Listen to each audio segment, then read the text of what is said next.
Good evening from here. Very warm welcome to everyone, and also to our special guest speakers.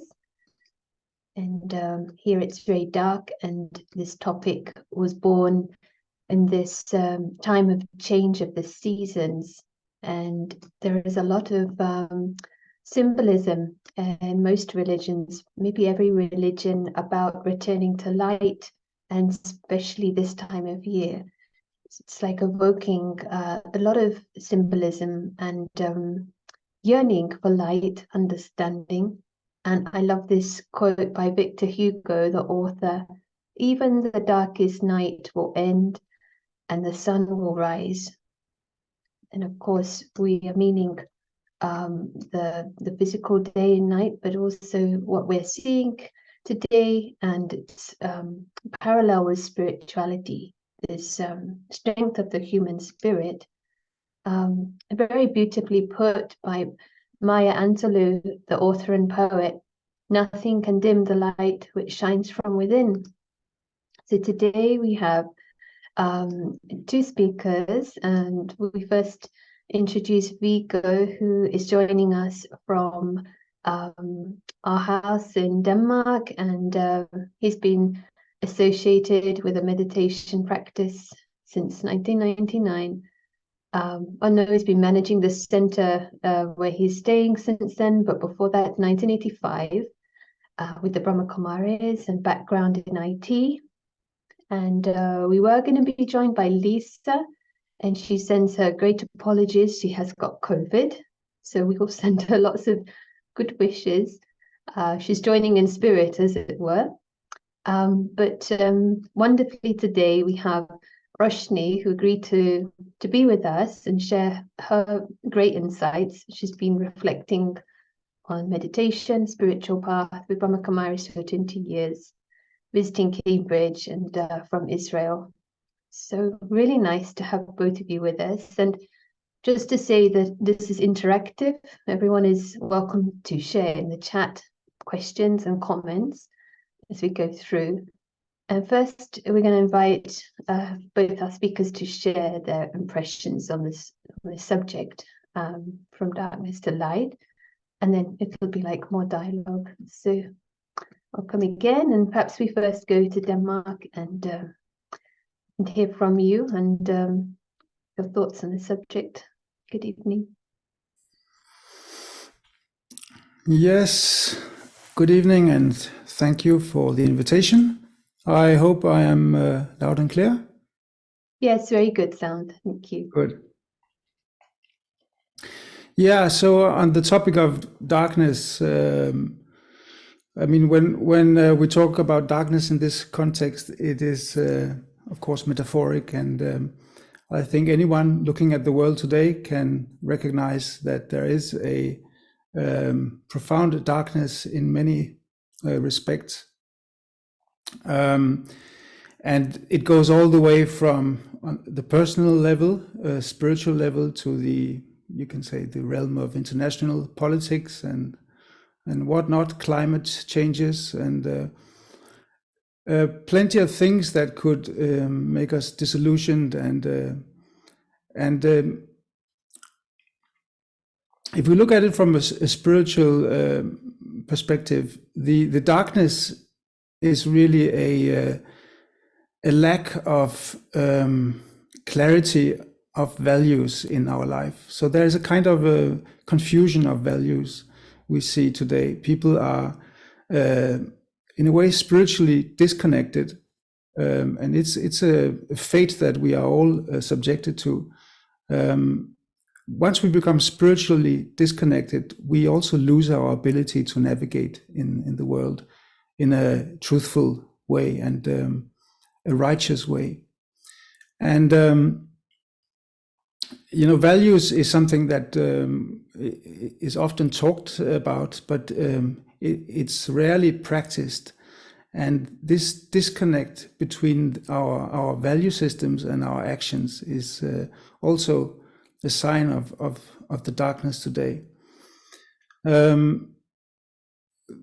There's a lot of religious motivation in the world, but the question is, if our faith doesn't lead us to a path of higher virtue and righteousness, of what value is that faith then really? Because of the loss of righteousness, we are then facing an immense suffering in the world. It's all, at the end of the day, a question of that lack of spiritual power and lack of values.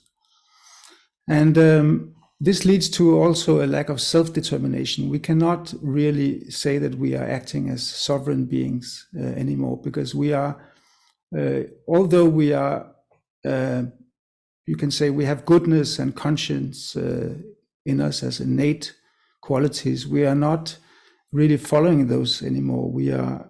They have been compromised or corrupted by vice. And this means that we cannot even trust our intellect, our decision making, because of this disconnect. It's a kind of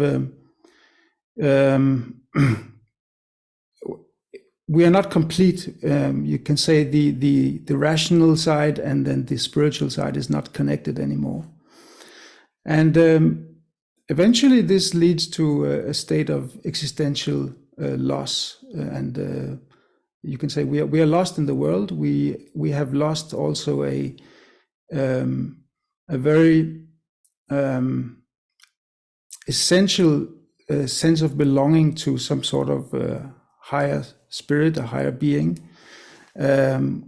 which makes us in a way orphans. We are homeless in the world, and this is a sort of a very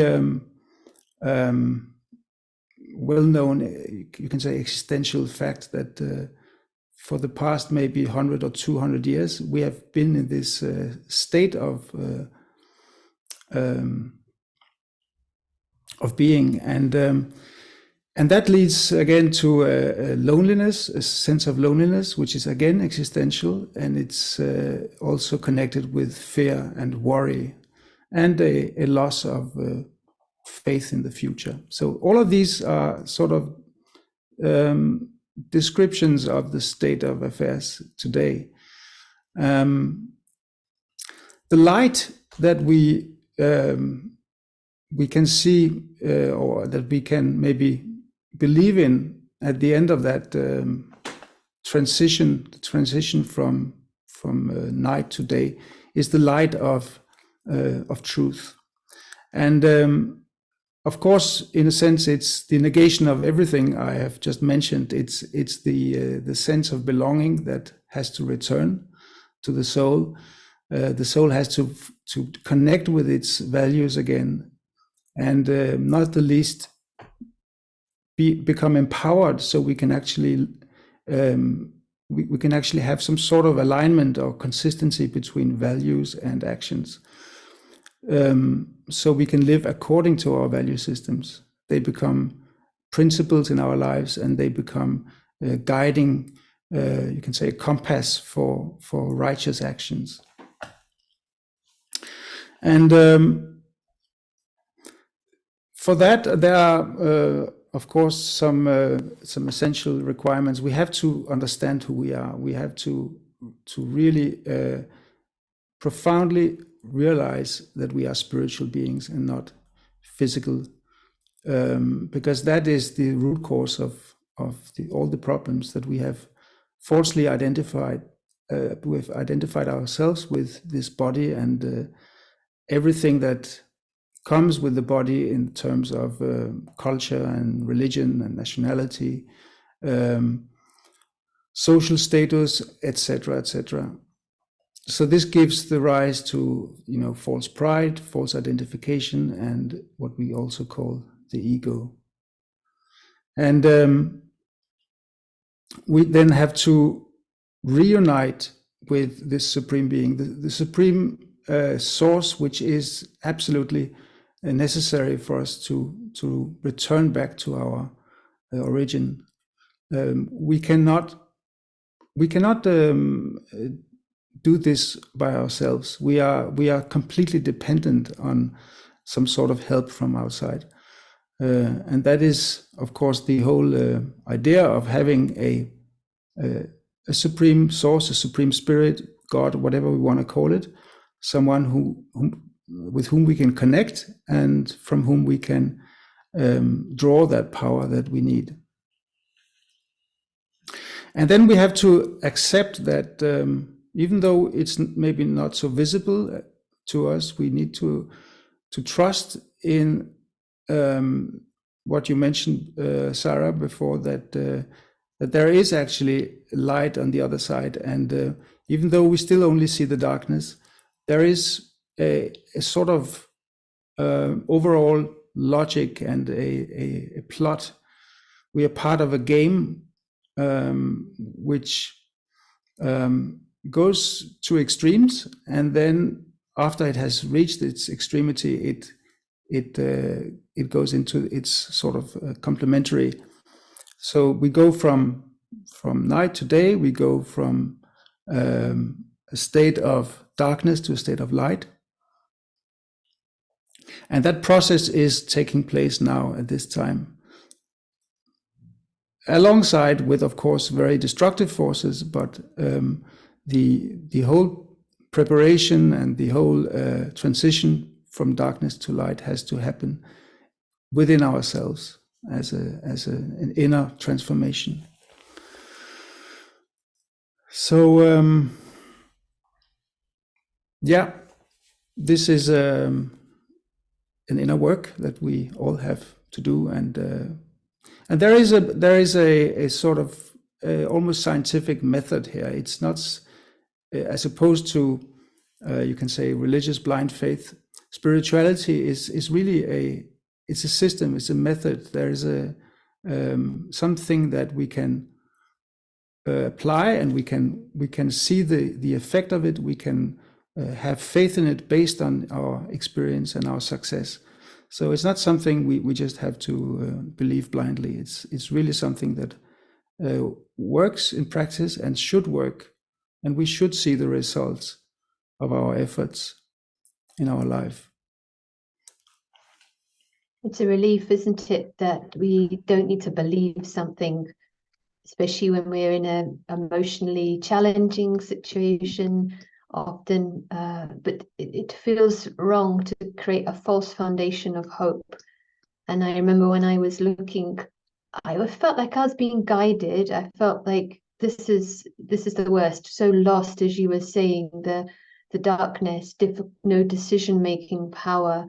And we rely so much on the opinion of others, but sometimes we have to step away and we can be lost like orphans, as you said. And I think isolation is a big one. And someone today was saying they can't recognize themselves in the world and what is happening, and they really would prefer to isolate, but knowing that's not the answer. So it's we're reaching out to something, and I feel we get guided, but I was resistant to believe anything and also resistant to the word God. So, in time, I think we do find what we need, but it's the spirituality, which is the grounding, which, as you said, very, very fundamental. But there are probably some questions that are coming up out of that too, like how do you live and disassociate with the physical, which we are kind of bound to. So perhaps we'll kind of explore that. But I'd like to invite Roshni, who's been reflecting. In fact, the name actually means light. So it's a beautiful title for you, and it'd be lovely to hear what's coming up. So welcome. Thank you. Hello and good evening.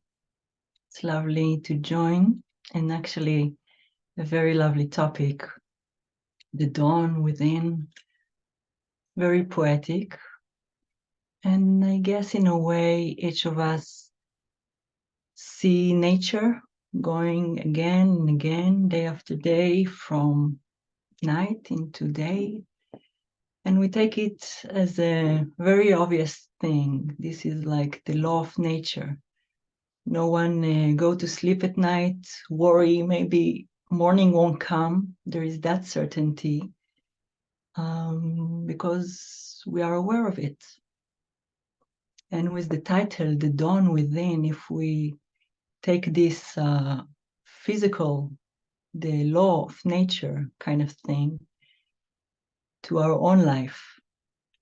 And it's interesting to see that we may have a spiritual aim, or we may have any aim in life according to our circumstances, and we wish to achieve that aim. But like many other things, we don't know how to. And so coming back to this metaphoric idea in which we know morning would come, we have an understanding of how it would look like, but there is the dawn, the in-between phase.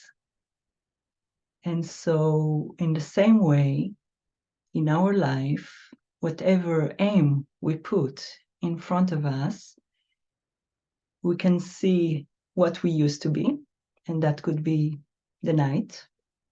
And we see what we wish to be, and that could be the morning. And then there is the dawn within, the in-between part, the process part, if you like, the effort-making part, the not complete yet part. And I really appreciate what both of you shared regarding how there is that understanding within what should take place or how it would look like. So here we're talking about the spiritual aim, and we can know that, I mean, we know if we're in the right direction, if at the present time we have those, characteristic kind of way of, let's say, I want to be more peaceful. That's my aim. And so in the dawn, in just before I'm coming and reaching my aim, am I having a spiritual day even? And we can check that. Do I have spiritual minute in my day? And like that. I remember one time, actually, I was in a spiritual gathering, really wishing to have a good meditation. And while having that thought, someone was keep coughing in my ear. And I really got irritated by that because I had an aim to be more peaceful, having this perfect meditation for the night. But does it worth it if in order to achieve my aim, I'm getting kind of anxious and not peaceful? So all of that is actually to say that my method in which I wish to achieve my aim should be the same. So if I want to be more peaceful in my life, no problem, but I should have those peaceful moments, peaceful minutes, peaceful day. Just that is a good indication if I'm on the right track towards my aim. It's like the journey is important, isn't it? To align ourselves, and very practical to have an aim even for within a day, and then we are looking also for the answer. So even Vika was talking about method, and it's not a belief, so it leads us to a question of what is it that is helping us to honor the peaceful soul, like we are returning to it. Yeah, it'd be nice to hear from Vigo, anything comes up. And also there's a question in the chat: how do you lift out of depression? And to some extent we all have some feelings, and some more feel very much identified in that. So any thoughts that come up maybe from you, Vigo? How do you lift up to depression, and anything that's, yeah, just need to unmute there. Sorry, could you just repeat the question? One question, how do you lift out of depression? Depression. Well, depression to me is a sign of this depletion of spiritual light. It's exactly the expression, or one of the expressions. You can say it's the very end of the road. When I reach depression, it means I'm completely depleted from any sort of vitality or any sort of enthusiasm, and that is the turning point in a way, because I cannot reach any lower state than depression. I mean, that would be death almost. So to get out of depression, I don't think there really is any other method than this connection with this supreme source, because what I really lack is empowerment. And that power cannot come from a human being. It cannot come from myself, because I'm depleted myself. So I need to get that from outside. Other human beings are very limited in that respect. So it has to come from a source which is virtually inexhaustible. So that is why we need that external spiritual source. And then it is, of course, you can say that empowerment is not something that happens overnight. It's something that will take time, because we are sort of recharging drop by drop. It's a bit like a trickle charging. A lot of charging happens initially, and then towards the end, it becomes more like a trickle charge. It's exactly the same process in meditation, that we take some big leaps in the beginning, and that heaviness of depression will quickly disappear. But then there are various stages we can go through. After that, we can sort of reach a state of ultimately a state of bliss, which is the absolute opposite of depression. I mean, that is the soul which is fully enlightened and fully accomplished, and at its apex, so to speak. Other than that, I don't think. We can manage depression. We can live with it. We can sort of maybe handle it, but it's a sort of some sort of patching. It will not really relieve us from that burden. It has to be. We have to basically reconnect with our innate qualities. The process happens through our connection with the Supreme, but it's really just a sort of a help to get back to our own core qualities, which is peace, which is security, and which is contentment. And I think these are possibly our three most important core qualities.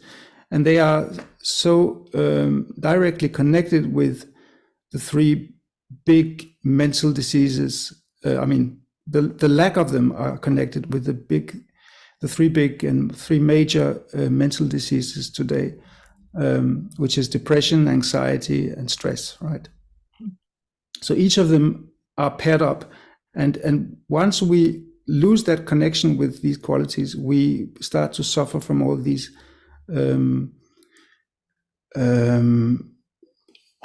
all these maladies, which are basically just a lack of spiritual qualities. Yes, and it's interesting when we all have all range of experiences to different degree, but the scale that we can experience is not ordinarily it's not emerged, is it? That bliss. So that's a big word. But I like the technique of 1 minute. So I'm not trying to challenge too much, but for 1 minute to take one of the words that you said, and that can be very powerful to, with a bit of understanding and some spiritual knowledge from a source that we trust. And it just enough that we notice that nothing outside has changed, but I feel different. And I think that sends a very powerful message when ordinarily we're so used to getting feelings from the outside in. And that's when we can get heavy if we can't change the way things are outside. We get angry outside or we get angry inside. So we feel helpless. But if I just cultivate that for 1 minute, it can send a message. Oh, maybe I can do it for 2 minutes. But it's very powerful what you've shared. And what has come up for Roshni in this? Anything you'd like to add? Sure. Can appreciate the question. It's one of the good ones, because no matter what aim I put for myself and how high I wish to climb, we should always address what's happening. We should make it authentic as we go along.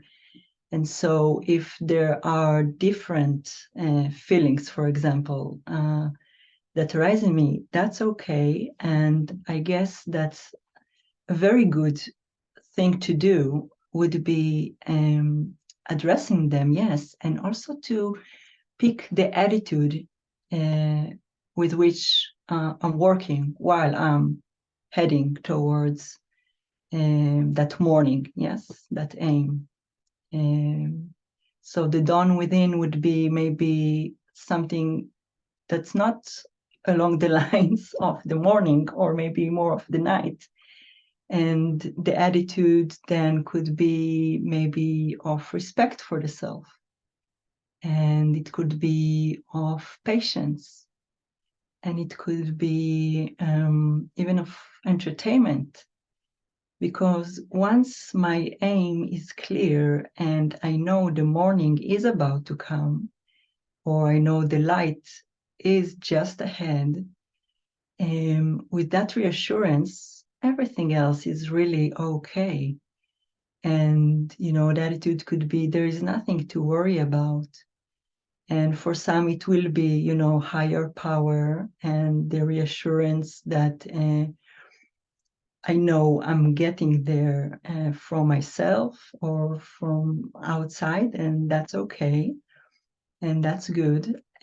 But you know how sometimes the darkness is like a cloud, and it doesn't matter how eager I was yesterday night when I went to sleep that I will do this and I will achieve that, but then the cloud come and I'm completely off balance, and then the certainty and the attitude can help very much.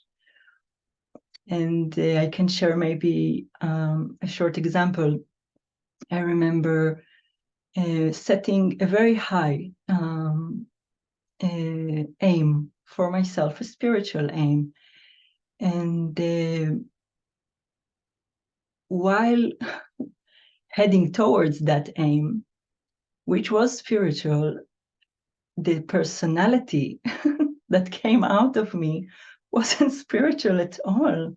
It was with so much force and even tension. And I remember someone told me, one of the backbone of spirituality is non-violence. That just struck me. Wow, how much violence in the name of spirituality there is in the inner system. And so I realized how important it is to just drop everything. It really doesn't matter or worth it, Just today, someone told me, you think too much about becoming happy. Just be happy. So, on that token, addressing whatever comes up and then focusing on the aim, making sure I'm not, losing myself in the process. And the 1 minute, 1 second drills are the best. Coming back to that. Is it clear? Do you understand what I mean? Yeah, it's nice. It's what you resist persists. So in a way, we're trying to fight in the dark, but then, we need to bring light in order to understand. And you mentioned earlier, we're bringing light into the dark, which is like the dawn. So, but and this connects with a question that's come up actually. We can have conflicting feelings. So whilst we know no storm lasts forever, it's very reassuring. We are just keep walking, keep going. And that helps. So that's really useful to know. But this conflict inside. So one question is connected with loss. Sometimes I want to feel that pain, and sometimes I don't. So there are different things happening inside. So I lost someone. Sometimes I want to feel pain. Sometimes I don't. This is confusing me, and I don't know how to think straight. Vigo, do you want to share any thoughts? Yeah, I think it's all part of that confusion I mentioned initially. I talked about it in the context of values, but there's also a confusion of emotions in us, and this duality is sort of a main theme in most people's life, opposing forces that are pulling us in different directions, and spiritual completeness to me is very much about dissolving all these dichotomies and these inner conflicts in the soul, and reaching some kind of resolution on a higher level. And this also means that we're not sort of living a life full of fluctuations and inner conflicts, but we reach a state of resolution, of relaxation, of a kind of a happiness or a contentment without any contradictions. And this is in a way something we have to rediscover, and we have to redevelop the taste of that. I would call it purity, really, a purity of spirit. We have to have that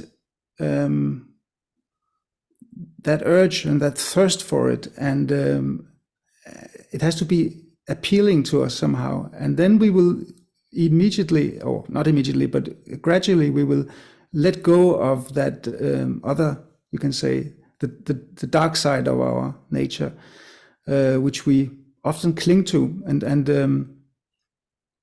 often our problem is simply a question of clinging to that which we really don't want and don't need, and which is harming us. And unless and until we can let go of that, we cannot really experience liberation in life. There will always be this inner war or conflict between good and bad in us. So it's pretty much a question of transcending this whole duality. So that's why the transformation is so profound. It's not just a question of managing, but it's really a question of transcending.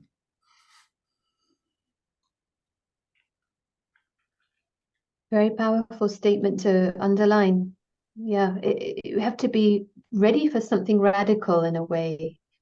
It's not just managing emotions and then accepting that little bit of dark. Why settle for that?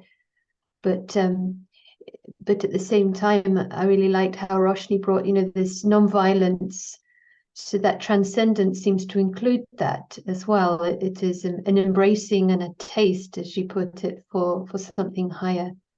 and we can watch that duality perhaps going on, but bring back that taste again. Something to grapple with. Today, actually, it was also someone was saying we get attached. He was saying about himself and his own life. We get attached for the rod that we create for our own back. Rod for your own back's meaning something that is inhibiting you. It's a bit like better the devil you know. So we perhaps find a comfort zone in the dark because it's familiar. So nice to bring another option that we don't need to go into this duality of thinking. What's coming up for Roshni in this? Yes, it's so true. And I guess once we recognize, once we, like Vigo shared about, you said the identity, once there is that in front of me, there will be much less compromising in the middle, or much less, comfort zone, coming back to old traits or old way of looking at myself. And actually, if we come back to this metaphor, so the morning would be the best version of myself. And morning would be an identity in which there is power in me, there is light in me, there is happiness in me. And that is actually our true self. And I feel comfortable to say that because nobody really wakes up in the morning and say, wow, I wish today to have so much anger. I want so much stress. I want to really feel bad. No, we wish for the lightness in us and in others too. So that's a good indication of our real nature. And then not just to aspire to it, but to be that. And once there is that recognition, and we make sure to bring the light within us more and more into practice, that means through words and through thoughts and through actions. So a new habit is created. And then I don't just know about another option that is not darkness, or I don't just understand I should change whatever traits I have, old habits that can be aligned with darkness. No, I feel it, I prove it to myself, I experience it. And then it just, make it more attractive for me to bring it even higher, and just to be that, actually. I remember this line in the song from the 80s, John Lennon's song, in which he says, life is what happens to you while you're busy making other plans. Yes, so we can say, oh, when I'll be spiritual and when I'll achieve high stage of awareness and lightness or enlightenment, whatever, we can have those thoughts, but life is what happened to us while we're having these thoughts, and we are actually the life. We're the life source. And so no problem, we should plan, but we should also come into experience. That's important too.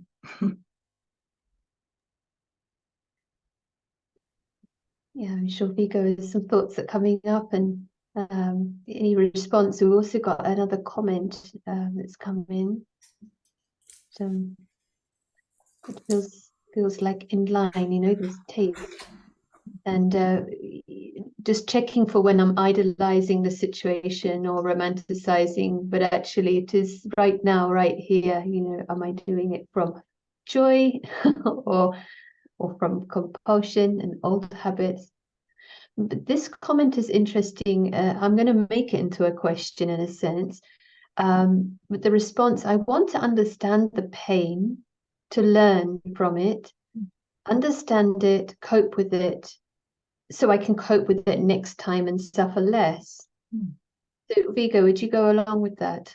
We understand, we learn from it, cope to understand. So what is it that you're doing? Because to understand the pain, we have many psychology, the therapy side, but you mentioned earlier the method is something different from perhaps that approach. Anything you want to elaborate on? Not... No, I wouldn't say it's fundamentally different. I mean, I think psychology, psychotherapy, and all kinds of psychological paths are probably quite valid, and they can teach us a lot. But I think most of it we can actually realize by our own introspection. I don't think we really need that much help from others. If we really look within, and if we learn from our experiences, and of course, if we have some proper guidance,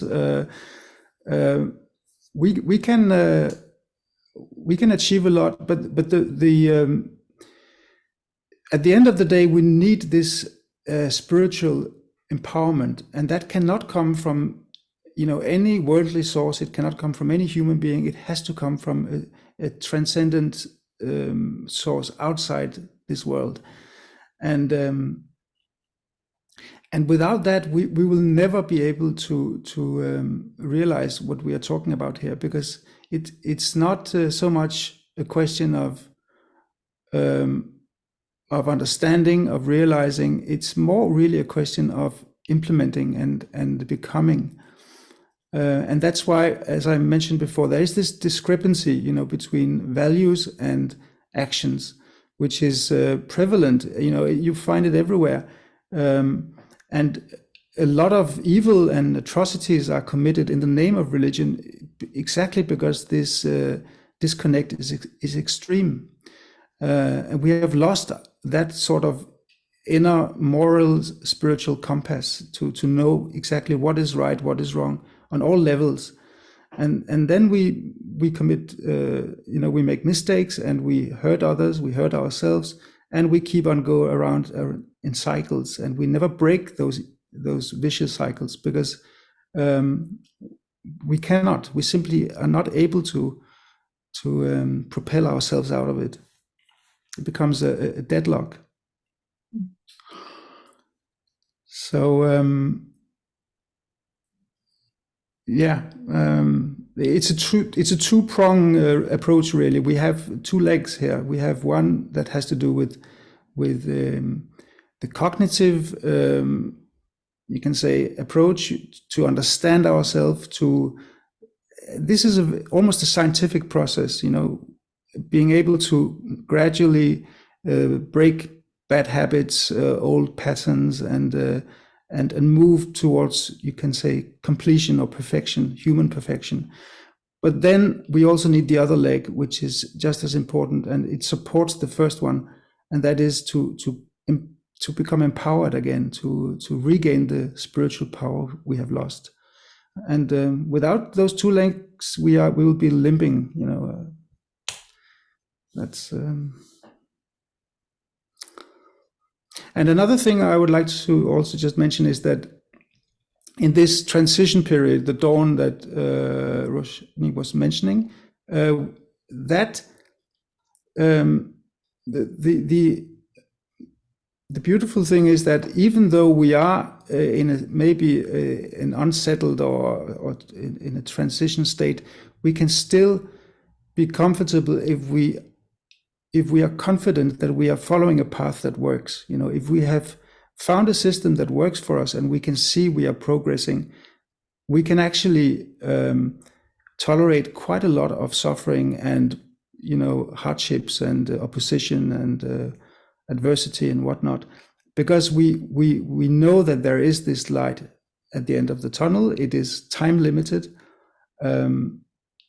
We are gradually getting there, and but the worst thing for us, I think, is to have that loss of purpose and direction and meaning in life. That is an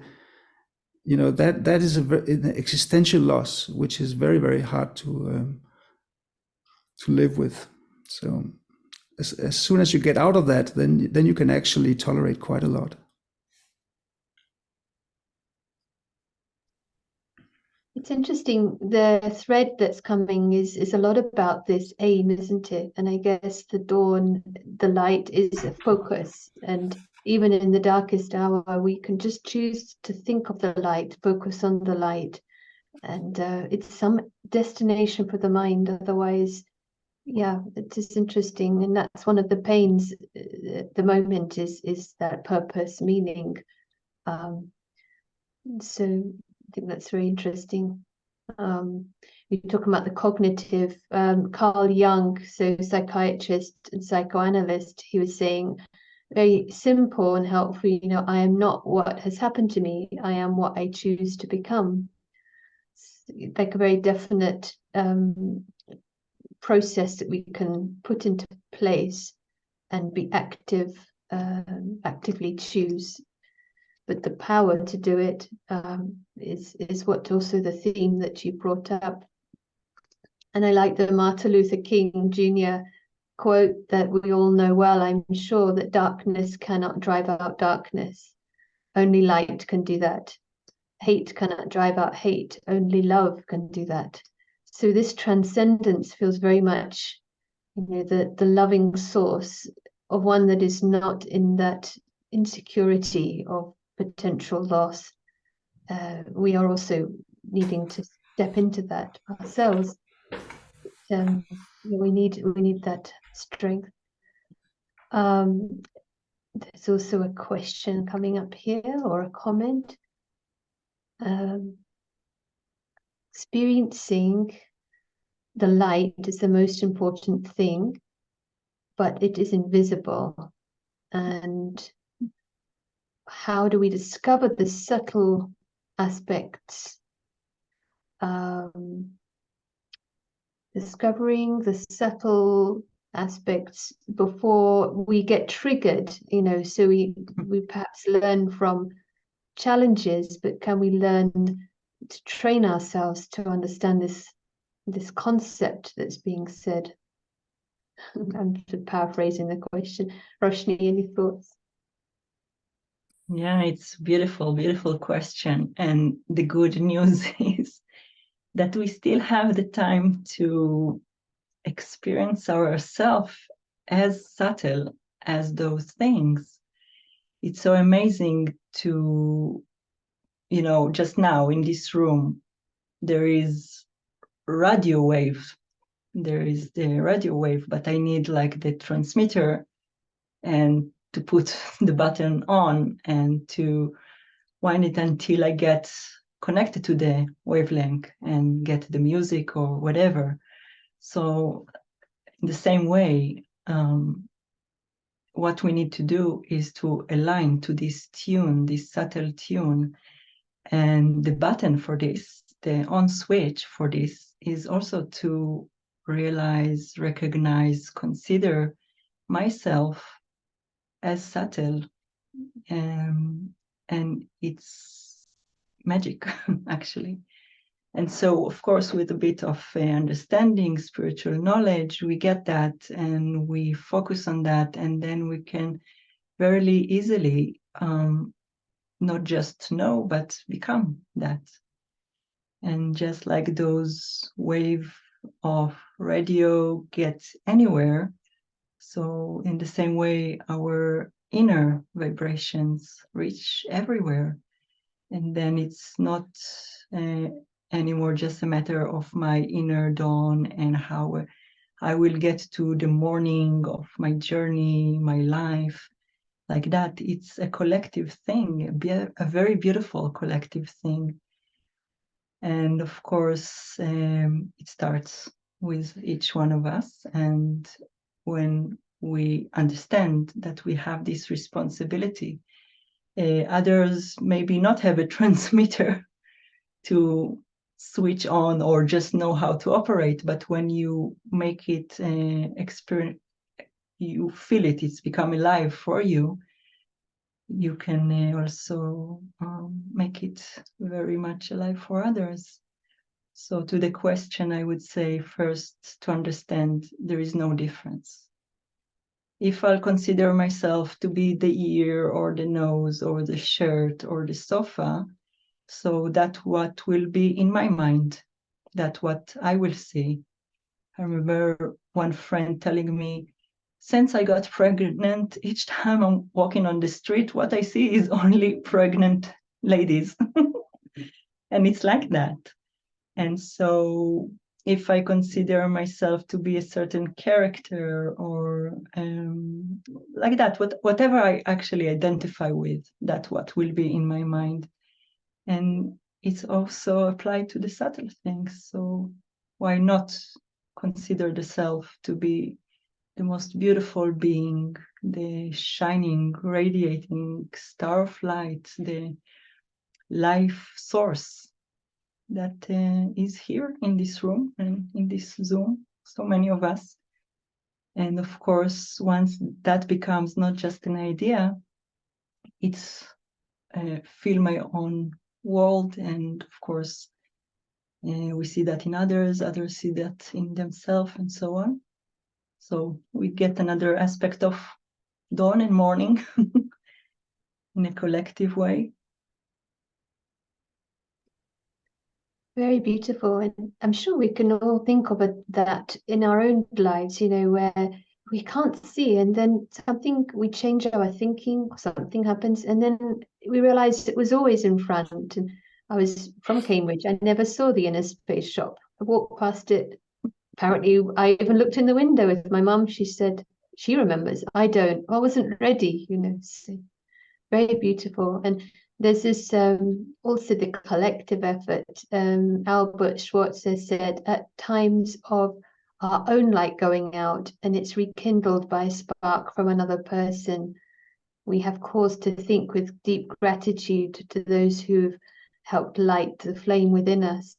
So the vision of someone else, their beauty, that light, it is, I think it's non-verbal, isn't it? That kind of deep regard for the other one. It'd be great to hear what's coming up for Vigo in this. Yeah, now we are at the quotes. What about this one from Woody Allen, from one of his films? All people know the same truth. Our lives consist of how we choose to distort it. And I mean, this is so profound. I think it's spot on.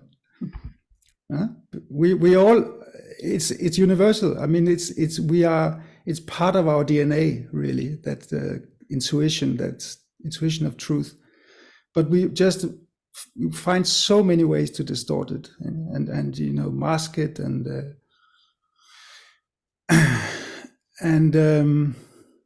sometimes we find very clever excuses, and the intellect and the ego can certainly come in the way, and it's just really clouding or hiding that inner light. So the light we're talking about here is really that light of the soul, which has to emerge and has to be lived from inside out, and we can only do that if we remove all the rubbish within us,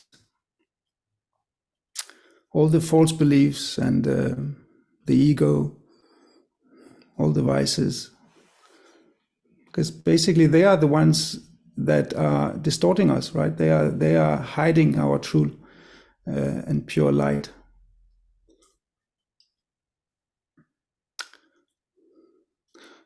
They are between us and happiness, right? Once they are removed, there is nothing to veil or to hide our happiness and success in life. But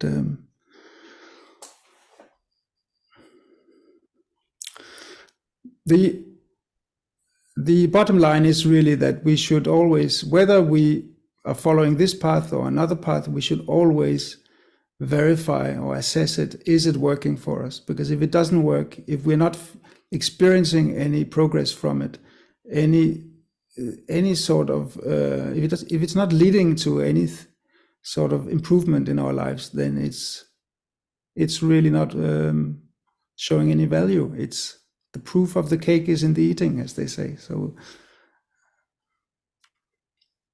not in the recipe. I know Roshni likes cooking, so she's definitely got lots of experience with with the proof and the cooking. And yeah, it's so interesting what you're saying, because it's just an eclipse, isn't it? The ego, and all we need to do is remove it, and what's left is happiness. I mean, that's not something we were taught. I wasn't taught at school. I mean, it would be very useful to have understood that our core is naturally peaceful, and we kind of taught, I think, to be a bit consuming from outside. But being a net, at least as a premise to play with, it's extremely beautiful. Yeah, and I will have to reflect more on what else you said, because the question came in meanwhile. And either of you, any thoughts? Why do we sometimes want to be attached? For what reason do we sometimes want to be attached to someone who doesn't want us?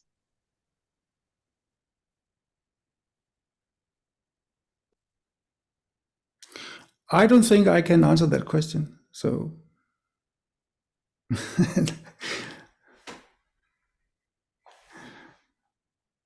I don't know. Can I? Is it okay? Yeah, please. It's very much connected to what you just shared before you read the question. We're used to consider ourselves not that which is natural. And when there is the lack of self-awareness, self-worth, self-power, the sovereign within us is less on the mind, and we not recognize it or act upon it, then it's very much easier to follow someone who does.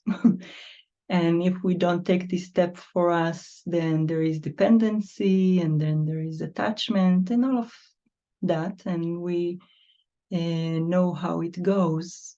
But it's connected to what you said before, because our natural nature is so powerful, and luckily for us, life are such that they will show us that.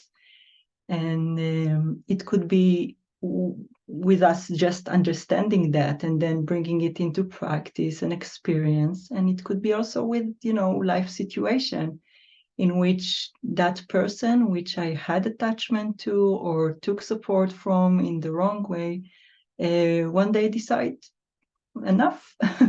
And then, of course, there will be the pain or whatever. So I will be forced to meet my powerful self, independent self. And there is so much joy to acknowledge the self in such a way and then come back to interactions. Because when you realize the power within you and you convince yourself in that, you just see power in everyone else too. And it's a celebration altogether kind of thing. And then things like rely on someone, depending on someone, all of that, which come from not self-awareness, it's just drop by itself. You don't really need to attend to that. Rather, one way of operating is to go little by little, realize what darkness is made of, and so on. And a much, much simpler way of doing things is just go to the light, experience yourself with that, that beauty kind of thing. And then the rest will disappear by itself. No need to, as if there's something much more attractive. If I'm addressing that, yeah. their Deep breath. natural nature is peaceful and it's beautiful. So whatever, opposite you're met with, just think what I should, give attention to, like that. Does that answer? Is it? Yeah, it'd be nice to hear if that helps. It's nice at the end there. It made me feel like whatever is coming up, it's like a signal to bring in light. Yeah, and also it addresses the duality that was mentioned earlier.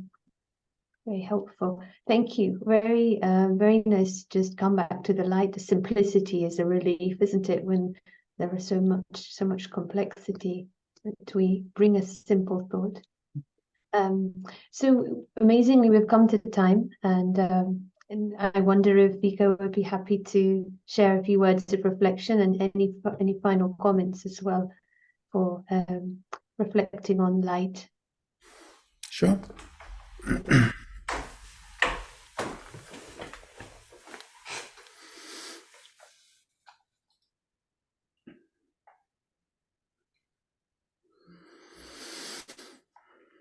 So let me just turn my attention within, connect with my true self, the spiritual self, the spiritual being, the soul.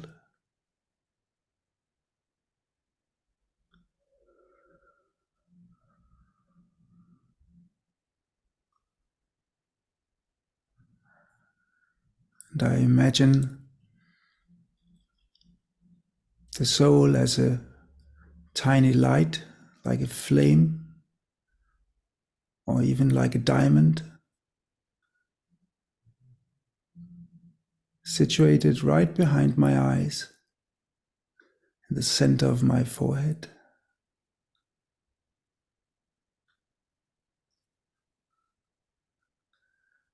And this is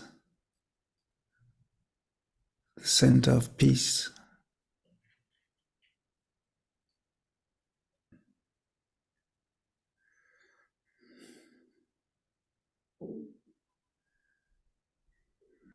Of security and of contentment.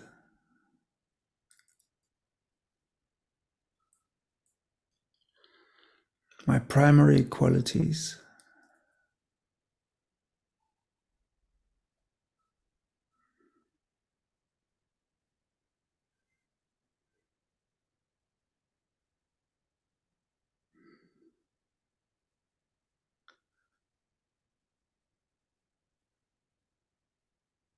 The consciousness of the body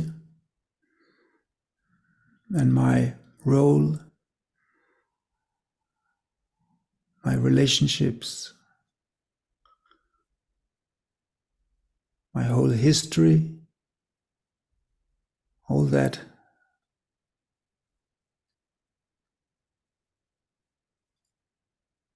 has receded into the distance.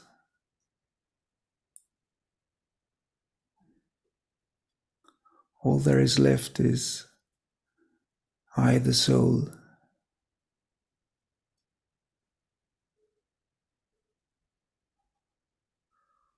the pure and eternal being.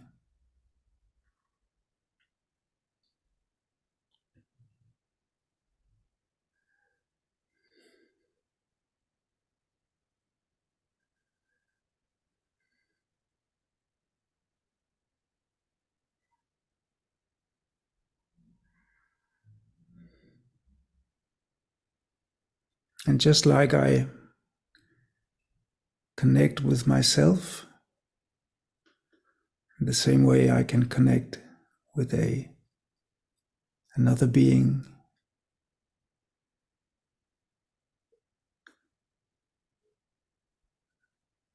a source of truth, source of peace, source of bliss, supreme in all qualities.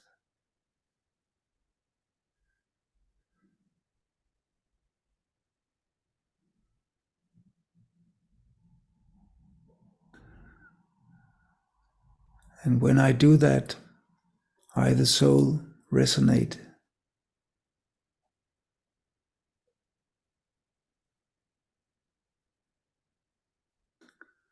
And I am charged with divine power.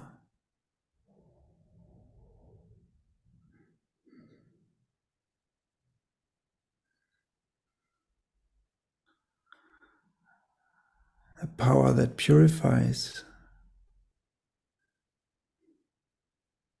rejuvenates,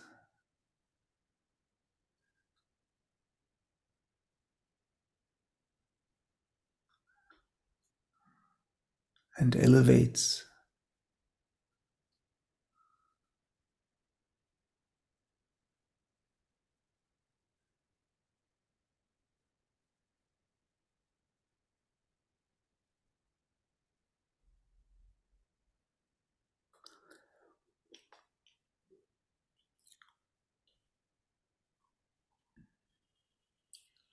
And in this state, all worries and all burdens are gone.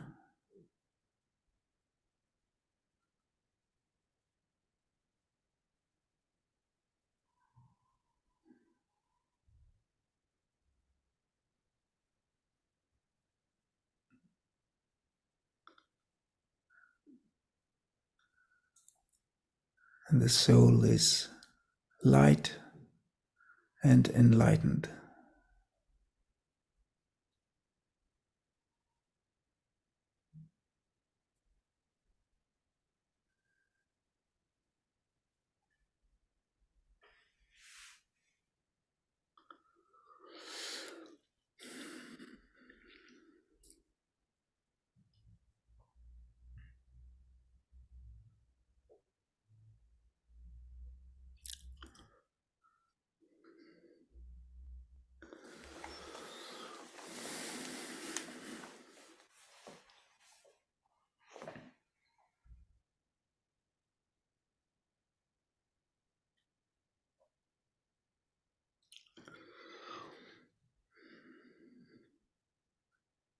Thank you.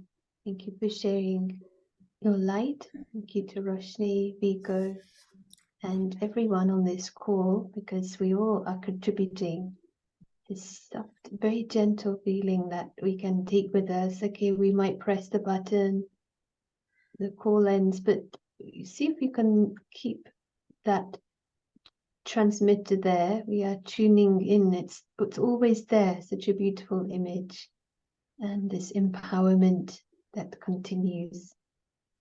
We are acknowledging so much of value today. And some of you who are new, maybe we'll just put in the chat. There is a lot going on online from Cambridge Inner Space retreat over the holiday break, and weekly meditations and courses, also in person. So feel free to check it out. And very nice to hear from you both, and look forward to connecting again. Thank you so much, and see you next time. Thank you.